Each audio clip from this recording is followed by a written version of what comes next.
नमस्कार, मी मिनल माळी मढवी. घेऊया देशभरातल्या महत्त्वाच्या राजकीय बातम्यांचा झटपट आढावा.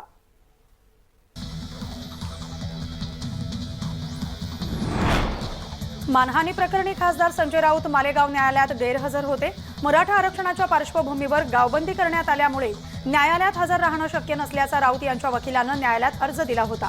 मात्र हा अर्ज न्यायालयानं नामंजूर करत बेलेबेल वॉरंट काढले. पुढच्या तारखेला संजय राऊत हजर न राहिल्यास पकड वॉरंट काढण्यात येणार असल्याचं सांगितलं जाते.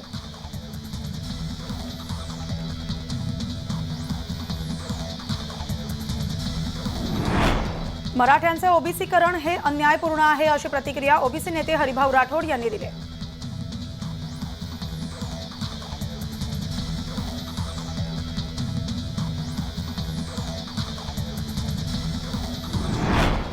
...288 विधानसभा आणि 48 लोकसभा मतदारसंघात भाजप वॉरूम सुरू करणार आहे. वॉरूमच्या माध्यमातून आता प्रत्येक मतदारसंघावर मुख्य नेत्यांचं विशेष लक्ष असणार आहे. तसंच मोदी सरकार आणि राज्य सरकारची कामं लोकांपर्यंत पोहोचवण्यासाठी या वॉरूमची मदत होणार आहे. तसंच प्रत्येक मतदारसंघ आणि उमेदवारावर लक्ष ठेवणंही शक्य होणार आहे. मतदारसंघातील समस्या आणि प्रलंबित विषयांची माहिती देखील वॉरूममध्ये घेण्यात येणार आहे.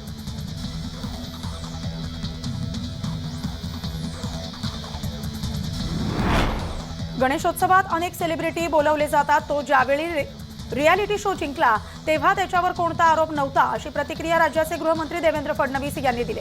मुख्यमंत्र्यांच्या निवासस्थानी एल्विश यादव आरती करतानाचा व्हिडिओ सापडला. त्यावरून त्यांनी आपली प्रतिक्रिया दिली. ड्रग्ज संदर्भात जे कोणी व्यवहार करून या प्रकरणात सहभागी असतील त्यांच्यासाठी तेवढेच कडक कायदे आहेत. राज्यात ड्रग्ज विरोधात अभियान सुरू आहे. आता इंटरनॅशनल स्तरावर देखील हे अभियान राबवण्याची गरज असल्याचं ते म्हणाले.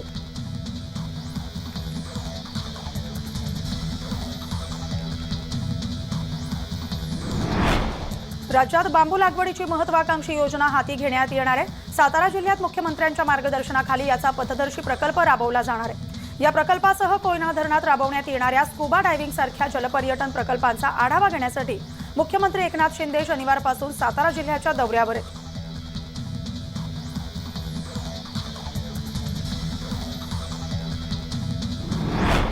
मनोज जरांगे पाटील यांच्यावर छत्रपती संभाजीनगरच्या गॅलेक्सी मल्टिपल स्पेशालिटी हॉस्पिटलमध्ये उपचार सुरू आहेत. या ठिकाणी सरकारच्या शिष्टमंडळानं येऊन मराठा आरक्षणासंदर्भात नवीन GR जरांगेंना दाखवलाय. त्यानंतर छत्रपती संभाजीराजे यांनी रुग्णालयात येऊन जरांगे पाटील यांची भेट घेतली आणि जरांगेंच्या तब्येतीबाबत रुग्णालयाच्या वैद्यकीय अधिकाऱ्यांशी चर्चा केली.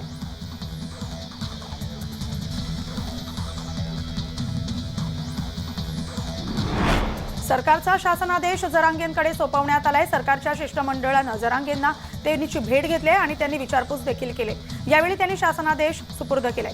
मराठा समाजातील सगळ्यांना आरक्षणाचं प्रमाणपत्र मिळणार असल्याचं शासन आदेशात म्हटले.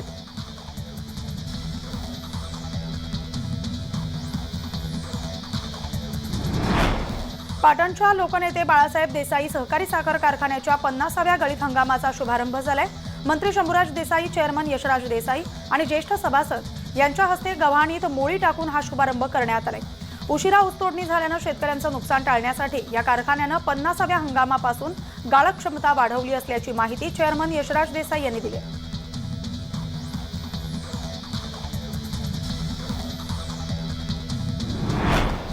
धमकी देणाऱ्या गृहमंत्र्यांनी आधी स्वतःचं तोंड उघडावं. अंमली पदार्थांच्या सेवनाला जबाबदार कोण असा सवाल करत फडणवीस आणि शहांनी उत्तर द्यावं असं आवाहन संजय राऊत यांनी दिले.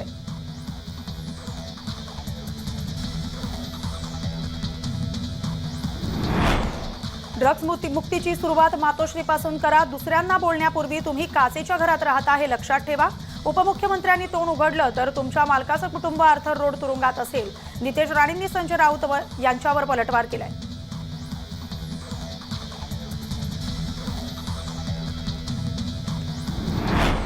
एल्विशला वर्षावर नेणारा खासदारच ड्रग्जचं सेवन करतोय. मुख्यमंत्र्यांच्या टोळीतला तो खासदार कोण असा सवाल करत संजय राऊतांनी गंभीर आरोप केलेत.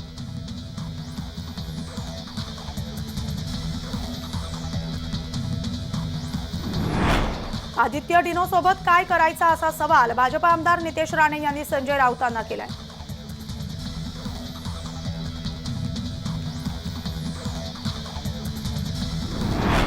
राज ठाकरेंनी बीडीडी चाळीची पाहणी केली आहे. पुनर्विकास प्रकल्पाच्या कामाची राज ठाकरे यांनी पाहणी केलेली आहे. सोबतच त्यांनी परिसरातील नागरिकांच्या समस्या देखील जाणून घेतल्या. स्थानिकांनी राज ठाकरेंकडे अनेक तक्रारीही केल्यात.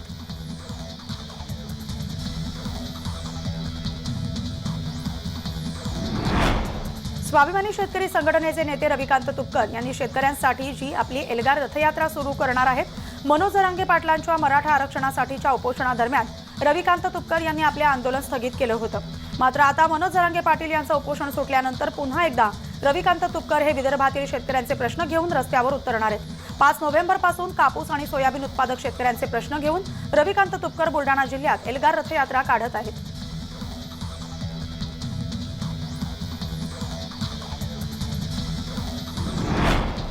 नेपाळमध्ये झालेल्या भूकंपामुळे जीवितहानी आणि हानीबद्दल पंतप्रधान नरेंद्र मोदी यांनी दुःख व्यक्त केले।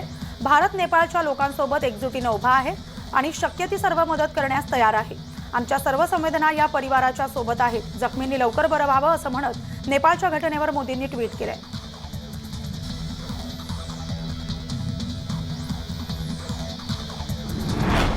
नियमबाह्य भरती केल्याप्रकरणी हिरे कुटुंबावर गुन्हा दाखल करण्यात आलाय। अद्वै हिरे उद्धव गटाचे नेते आहेत। अद्वै हिरे यांच्यासह माजी आमदार अपूर्व हिरेंवरही गुन्हा दाखल करण्यात आलाय। शासनाची वेतनापोटी लाखो रुपयांची फसवणूक झाल्याचं उघड झालंय। शिक्षण उपनिरीक्षक यांनी हा गुन्हा दाखल केला।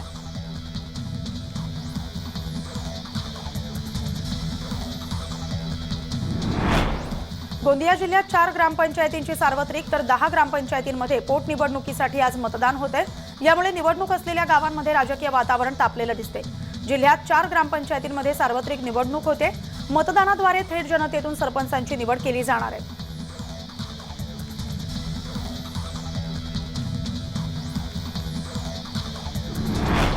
गिरीश महाजन यांच्या कार्यकाळात वैद्यकीय शिक्षण विभागात मोठा गैरव्यवहार झाल्याचा गौप्यस्फोट सुप्रिया गटाचे नेते एकनाथ खडसे यांनी केलेला आहे। वैद्यकीय शिक्षण विभागातील खरेदी कंत्राटामध्ये अनियमितता झाली आहे। त्यासोबतच त्याचे पुरावे आपल्याकडे असल्याचा दावा खडसे यांनी केलाय।